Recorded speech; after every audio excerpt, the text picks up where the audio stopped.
అందరికీ నమస్కారం. నరసరావుపేట నియోజకవర్గంలో కూడా సర్వేగంగా వైసీపీలో మార్పులు జరుగుతున్నాయి అని కూడా తెలియజేసుకోవచ్చు.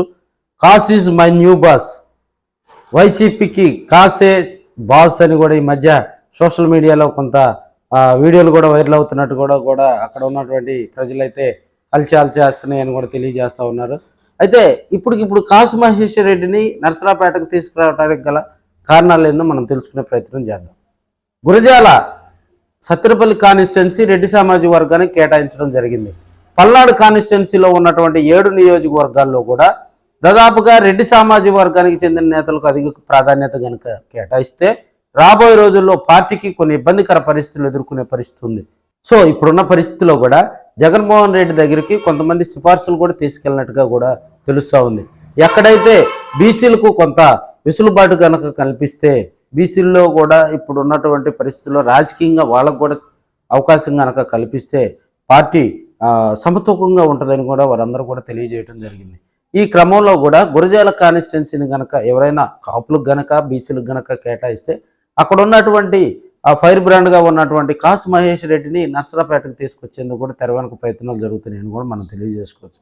ఇప్పుడున్న పరిస్థితుల్లో నరసరావుపేటలో గోపిరెడ్డి గతంలో 2024లో కూడా కొన్ని ఇబ్బందికర పరిస్థితుల దృష్ట్యా కూడా ఓటమి చవిచూడటం జరిగింది.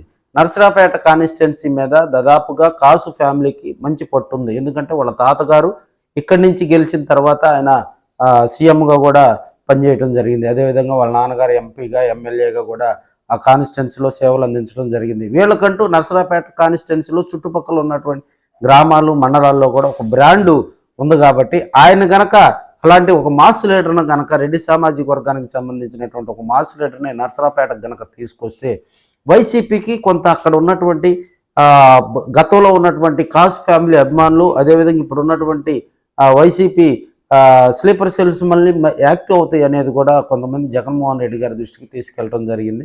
అక్కడ బీసీలకు కేటాయిస్తే అక్కడ ఉన్నటువంటి మహేష్ రెడ్డి సేవలు మళ్ళీ వైసీపీ వినియోగించుకోవాలంటే నరసరావుపేటకు తప్పితే ఇంకా రాష్ట్రంలో ఏ స్థానంలో కేటాయించినా కూడా నరసరావుపేటలో ఉన్నటువంటి కాసు ఫ్యామిలీ అభిమానులు వైసీపీ శ్రేణులు కూడా గగ్గోలు పెడతా ఉంటారు.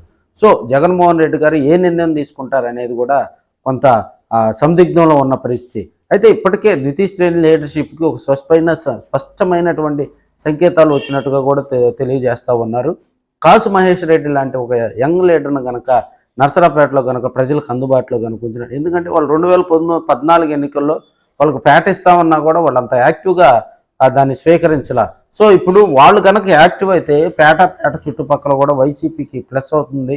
అదేవిధంగా ఒకవేళ ప్లస్ ఆర్ మైనస్లు కనుక 2014 నుంచి 2024 గనక వరకు గనక అక్కడ ఉన్నటువంటి రాజకీయ సమీకరణాలను వాళ్ళు బేరీజ్ వేసుకొని ఇప్పుడున్న పరిస్థితిలో వాటన్నిటిని మైనస్లన్నీ ప్లస్ చేసుకొని ముందుకెళ్తే అక్కడ కాసుకి మంచి ఫీచర్ ఉంటుంది అని చెప్పి కూడా కాసు ఫ్యామిలీ నుంచి జగన్మోహన్ రెడ్డి గారికి సిఫార్సులు, అదేవిధంగా సెకండ్ లీడర్షిప్ నుంచి కూడా సిఫార్సులు వెళ్తున్నట్టుగా కూడా తెలుస్తూ ఉంది.